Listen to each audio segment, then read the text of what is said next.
E o próprio Davi, ele demonstra uma alegria muito grande, tanto pelo reinado que Deus havia dado a ele, como também pela presença de Deus durante o período do seu reinado. E agora no Salmo de número 95, nós temos um convite deste salmista, para que todos aqueles que estão ouvindo o louvor deste salmo, sejam participantes de um louvor coletivo. Aqui há um convite, aqui há um chamado, para que todos aqueles que escutem a palavra do Senhor, eles não tenham outra alternativa que não seja louvar o nome do Senhor.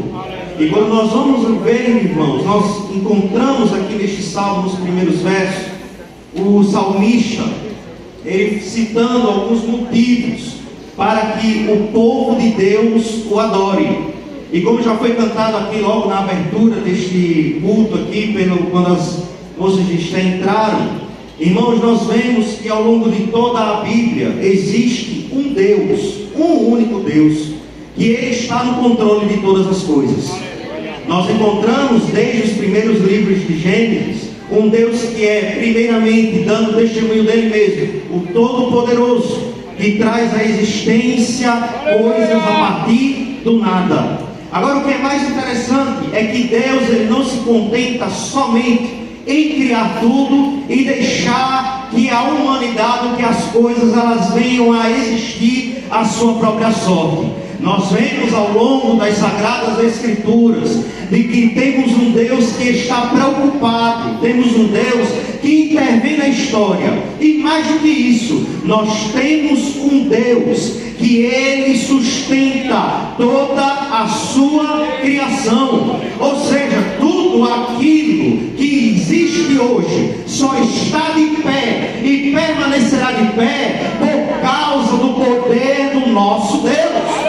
Ele é quem dá condições suficientes para que nada entre em colapso. Ele é que faz com que a glória dele seja revelada, seja por quem não aceite, seja por quem não negue. O que nós encontramos é que, apesar de toda a maldade no mundo, apesar de muitas vezes acharmos de que tudo está fora do controle de Deus, mas nós vemos o quê? De que Deus, Ele está dando condições para que cada um de nós possamos continuar vivendo e adorando e exaltando o seu santo nome.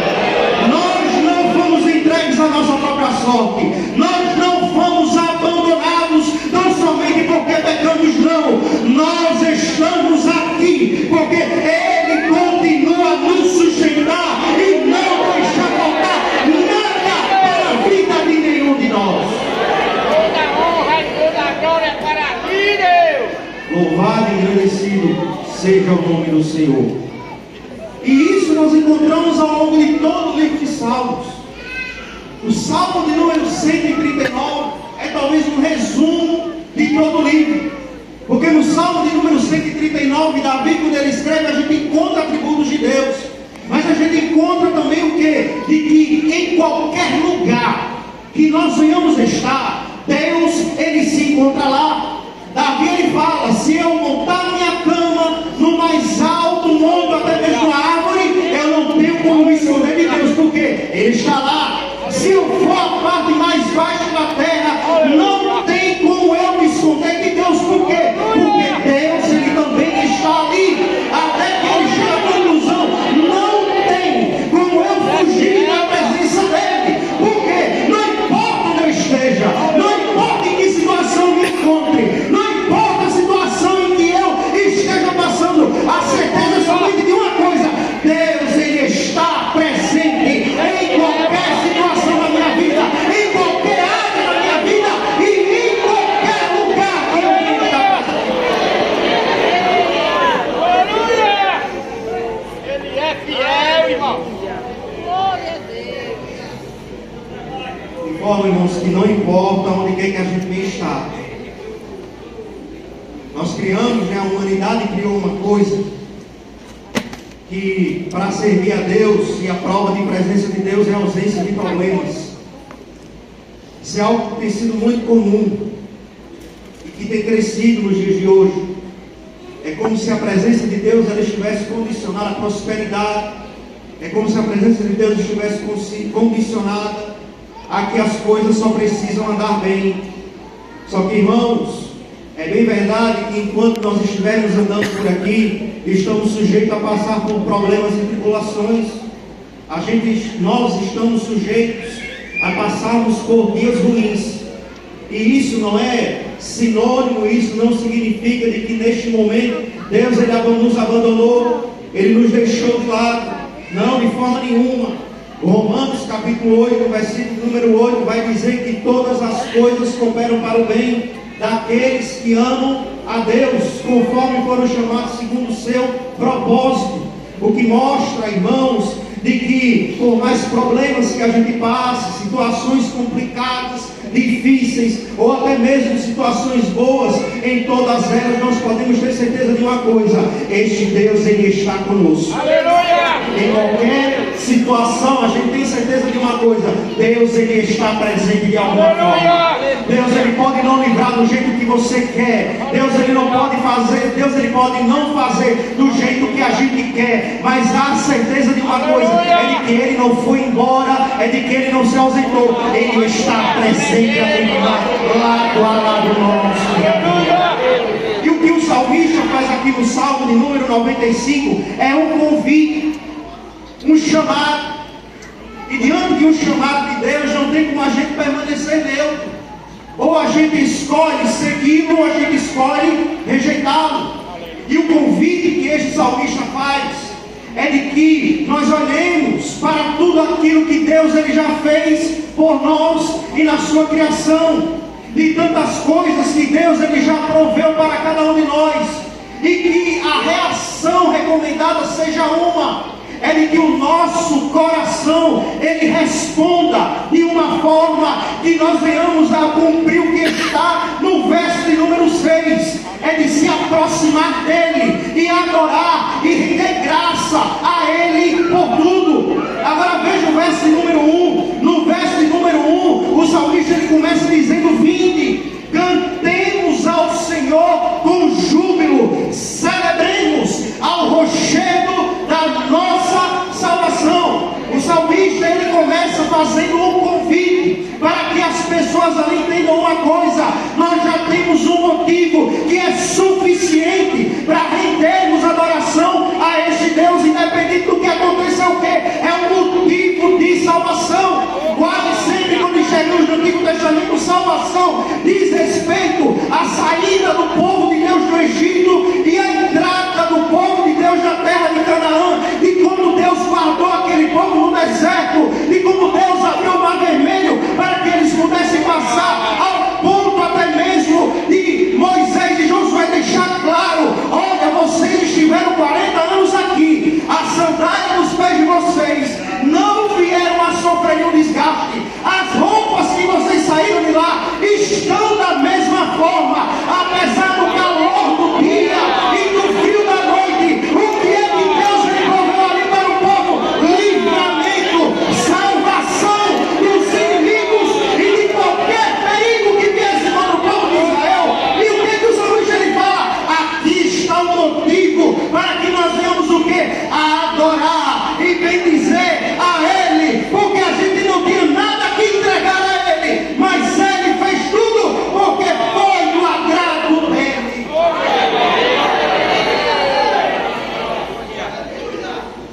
Como diz alguns hinos, não é somente adorar, né, quando está tudo bem, ou adorar quando está tudo indo mal, porque a gente lembra de Deus muitas vezes quando o negócio está bom, ou existe uma parcela de nós que lembra de Deus quando tudo está indo mal. A gente tem uma dificuldade e uma constância. É por isso que nós não podemos nos apartar da Bíblia.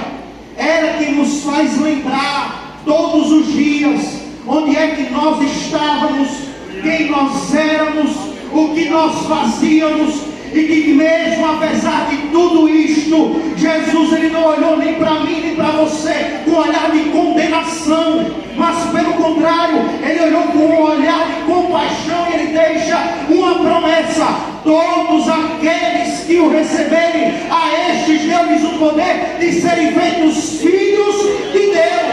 Maior motivo para adorar este Deus nós já temos no verso 1, é de que hoje nós somos chamados filhos de Deus, salvos em Cristo, aguardamos a sua vida por causa da sua vontade de nos trazer de volta para Ele.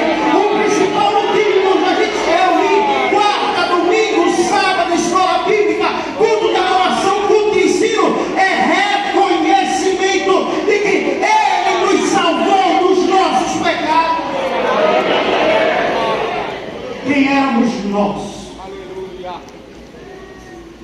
Paulo, na carta aos Efésios, ele vai dizer: a gente estava separado, nós estávamos mortos em delitos, em pecados, vivíamos sem Deus no mundo, não tínhamos nenhuma esperança, a gente não tinha a quem recorrer, mas houve um amor maior descrito em João 3,16, e ele faz com que hoje a gente se reúna e fique em uma esperança, é a de que Jesus volte antes deste culto aqui terminar, e que até lá a gente só tem uma coisa para fazer diante de sua presença, que é voltar neste lugar, é adorar, é bendizer, é se mostrar e reconhecer que salvação e livramento só veio porque Ele ofereceu a cada um de nós.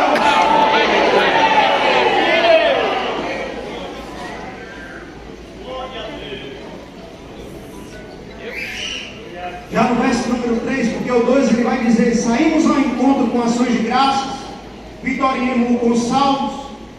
No verso 3 o salmista ele ainda vai dizer mais uma coisa. Se o versículo 1, verso 1 melhor dizer, não é suficiente, ele ainda vai dar mais motivos para que a gente adore ao Senhor. E ele vai dizer no verso número 3: porque o Senhor é o Deus supremo, é o grande Rei, acima de todos os deuses. Quando nós voltamos para o contexto do Egito, a gente encontra, antes da saída do povo de Israel de lá, 10 pragas derramadas. Cada uma ataca um deus específico do Egito, algum deus que os egípcios adoravam. No mínimo ali são 10, 6 ou até mesmo pessoas, como é o caso de Faraó, que é por isso que vem a morte dos primogênitos, porque o primogênito de Faraó herdava o trono, era uma monarquia. Mas ali o que acontece? Deus, ele mostra de que ele não é igual às criaturas que estão no Egito sendo adoradas. E mais ainda, Deus, ele mostra também de que ele não é igual ao homem do Egito que está sentado no trono. Ele é maior do que qualquer pessoa que apareça e diga: eu tenho todo o poder, ou eu sou Deus. Nós servimos ao Deus que está escrito aqui: ele é o grande Rei, acima de todos os deuses. De forma que a todos aqueles que um dia, ou até mesmo até hoje, estão se autoproclamando acima de tudo, querem ser adorados como Deus, chegará o dia em que está descrito na carta dele, na carta de Paulo aos Filipenses: todo joelho se dobrará e toda língua confessará que somente Jesus, que somente Ele é o Senhor, porque acima dele não há ninguém, e abaixo dele na terra também não há ninguém semelhante a Ele. Ele é o Deus supremo, o Rei de todo o universo. Não existe ninguém digno de receber adoração, porque só Ele é o Deus todo-poderoso e supremo. Glória a Deus.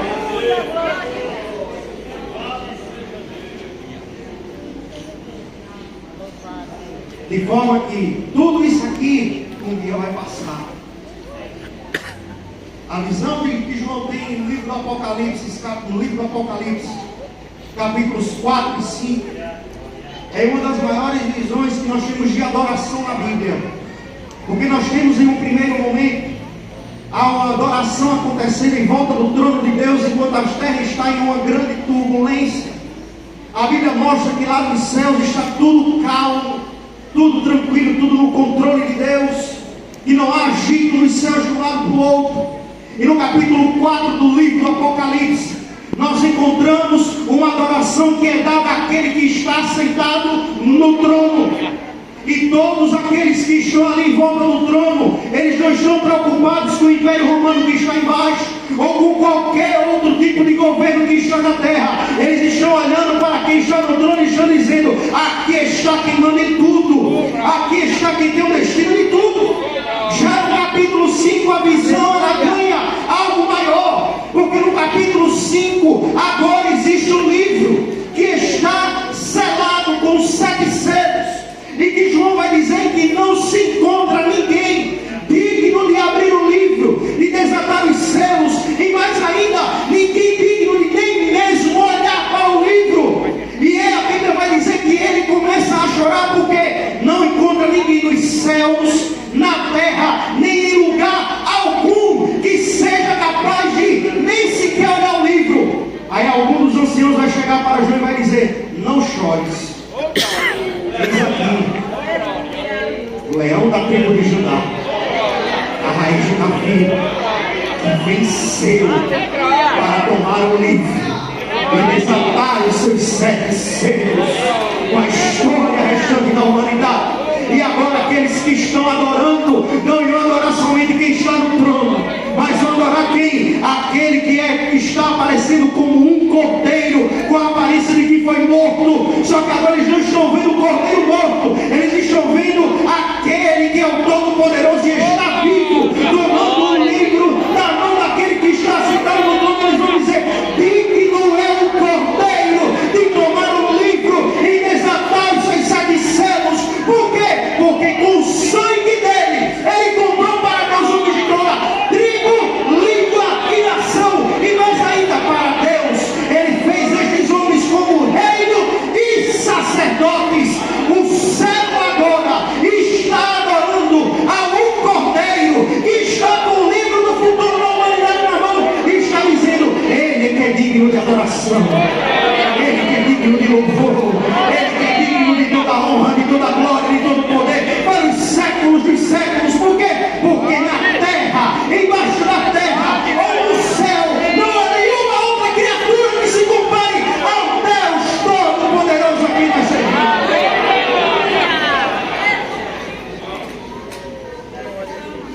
Glória ao nome de Jesus. Enquanto isso, nos versos 4 e 5, o salmista vai demonstrar mais outra coisa. Ele vai dizer: este aqui, que ele está convocando, que ele está chamando para adorar, este que está aqui, ele não está somente lá nos céus, mas ele detém o controle de tudo. E ele vai dizer, versos 4 e 5: nas suas mãos estão as profundezas da terra, e as alturas dos montes lhe pertencem. Dele é o mar, pois ele o fez, obra de suas mãos os continentes.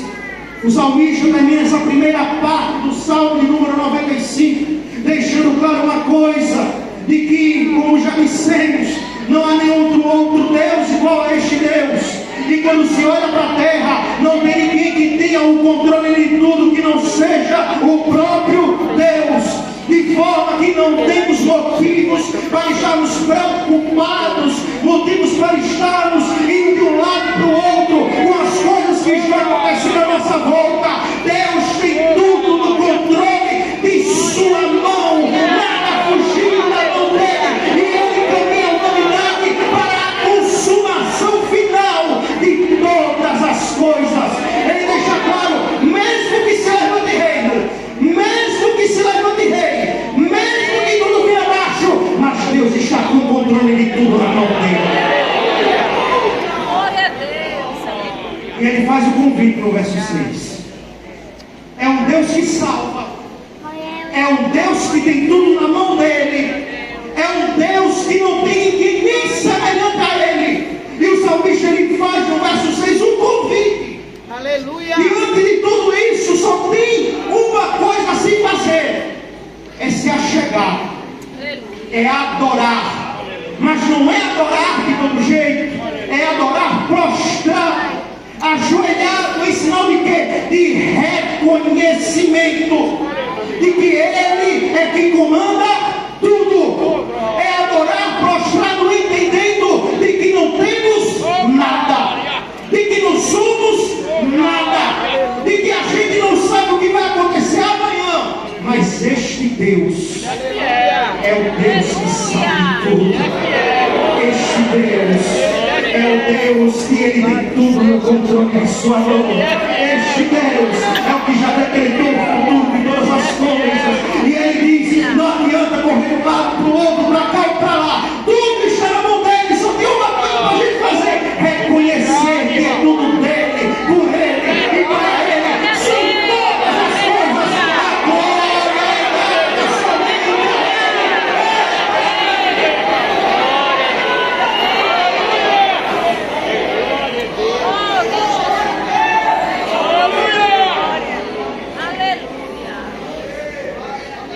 Ele se preocupa com tanta coisa. Ele abre o jornal e tem pânico.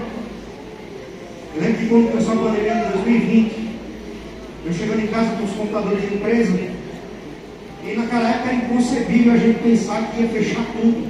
Era inconcebível. Mas na época, eu trabalhando na empresa de varejo, era quase certo: fechar a loja, demissão. E eu lembro eu chegando com os computadores em casa e minha esposa perguntando: o que é isso, meu filho? Eu, na hora disso, eu vou trabalhar em casa. E toda vez que a gente ligava o jornal, sempre era tantos mil, está acontecendo isso, aquilo, outro, e ficava aquela esperança: mais 15 dias, mais 15 dias, mais 15 dias. Os dias se tornaram meses, os meses se tornaram um semestre, 2, 1 ano, 2 anos, e parecia que nunca mais nós iríamos viver de forma normal. Parecia que a nossa esperança tinha ido embora. Só que, irmãos, ali a gente entende justamente o que o salmista está dizendo no Salmo número 95.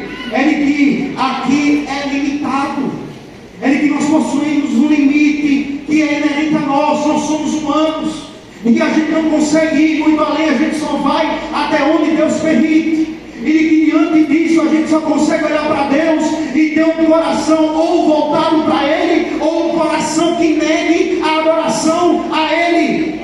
Se nós temos um coração voltado para Ele, só há um caminho: é reconhecimento de dependência. Aleluia. É entender, irmãos, de que quando entregou a vida por completo, de que não foi uma parte, e que agora a nossa vida está no controle das mãos dEle, e de que Ele faz com a nossa vida aquilo que Ele bem desejar, tendo certeza de uma coisa: que Ele sempre vai direcionar para que a glória dEle seja manifesta na nossa vida, e mais ainda é para que a gente alcance a salvação da nossa alma. Por isso que o convite é: adore, prostrado, ajoelhado, reconhecendo, não dizendo eu sei que Ele é Deus, e agindo como se Ele não estivesse presente. Não, eu sei que Ele é o Senhor, e colocar o hino no carro e ficar pensando eu estou adorando a Deus porque o hino está tocando dentro do carro.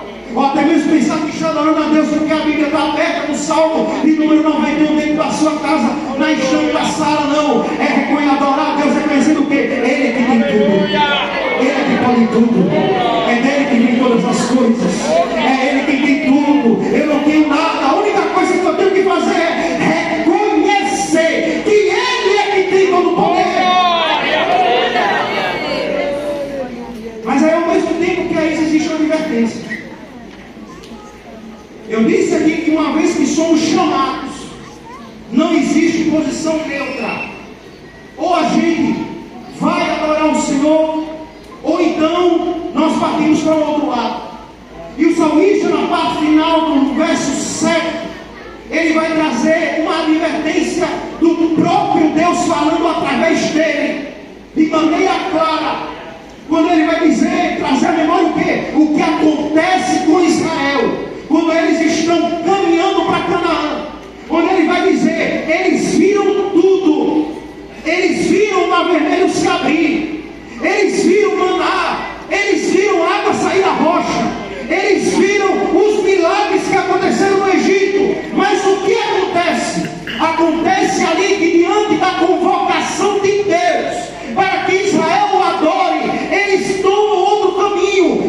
caminho de endurecer o coração. De forma que Deus ele vai dizer: durante 40 anos eu estive irritado com essa geração. E diz: este é um povo que gosta de se desviar. Eles não conhecem os meus caminhos. E ele termina o verso número 11: por isso jurei na minha ira, eles não entrarão no meu descanso. O escritor aos Hebreus vai pegar esta parte do salmo e ele vai trazer uma aplicação para aqueles que estavam lendo aquela carta. Porque quem eram aqueles ali de Hebreus? Eram pessoas que já tinham crido que Jesus era o Messias. Eram pessoas que já tinham entendido de que tudo dependia dele, de que tudo estava nas mãos dele. Só que em Hebreus nós encontramos um detalhe: é de que começa a acontecer um movimento dentro daqueles crentes de voltar para trás e abandonar a fé. Aí o escritor aos Hebreus ele vai puxar esta parte do salmo e ele vai deixar claro: você ouviu a voz do Espírito lhe chamando? Você ouviu a voz de Deus chamando você para a adoração? Não endureça o coração da voz do Espírito. E ele traz este exemplo, ele vai dizer: eles lá no deserto endureceram o coração. E a punição de todos, até mesmo de Moisés, que pagou, porque não santificou Deus no meio do povo, era de que ninguém entrava na terra do descanso, que era a terra de Canaã. E nos capítulos 3, 4, 6 e 10 da carta aos Hebreus, ele vai evoluindo o tema e vai deixando claro de que há sim um perigo de nós, mesmo tendo entrado pelo caminho da adoração, de ter reconhecido, de querer voltar para trás. E aí ele traz uma advertência: se voltar, a minha alma não tem prazer nele. Se voltar atrás, se deixar a oração, tendo provado e voltar para a vida de pecado, não resta sacrifício algum pelos pecados. Mas aí na parte final do capítulo 10, o escritor vai dizer: nós, porém, não somos dos que retrocedem, não somos daqueles que voltam para trás. Nós somos chamados para um final diferente. A gente foi chamado para a preservação da nossa alma. E esta adoração do Salmo número 95, ela tem a consumação completa quando nós encontrarmos com o nosso Jesus face a face. E a gente não passa somente aqui, de reconhecimento aqui, mas nós olhando para Ele, venhamos a olhar para Ele e dizer, como está em Apocalipse capítulo 5: digno é o Cordeiro que foi morto, que viveu e venceu, e que agora Ele está apto para pegar um livro e desatar os seus 7 selos. É uma adoração que começa aqui, é um reconhecimento que começa aqui na terra, mas que vai ter consumação aonde? Quando Ele voltar para buscar a igreja dele nesta terra. Glória a Deus. Quando é que eu deixo de orar, irmão James? Nunca. Quando é que eu deixo de exaltar o nome do Senhor? Nunca. Quando é que eu deixo de reconhecer que Ele é Deus? Nunca. Pelo contrário, a cada dia reconhecer que precisa mais dele. Aleluia. A cada dia entender que mais e mais a nossa vida está nas mãos dele. É entender que a cada dia que se passa, mais perto nós estamos da eternidade. Como o escritor aos Hebreus ele diz: ainda um pouco de tempo, e o que há de vir virá, e não tardará. No tempo certo ele volta. E aquilo que o salmista convida no Salmo 95 precisa durar até o dia da volta do Senhor. O reconhecimento que Ele é Deus precisa durar até lá. O reconhecimento que Ele é Senhor, que tem o controle de tudo, precisa durar até o dia da vinda dEle. Para que naquele dia, isso que nós fazemos aqui reunidos, junto com o conjunto do nosso ministério, nós possamos fazer agora toda a igreja, de todas as eras, de todos os países, agora reunidos e rendendo graças e glória, prostrados, ajoelhados, adorando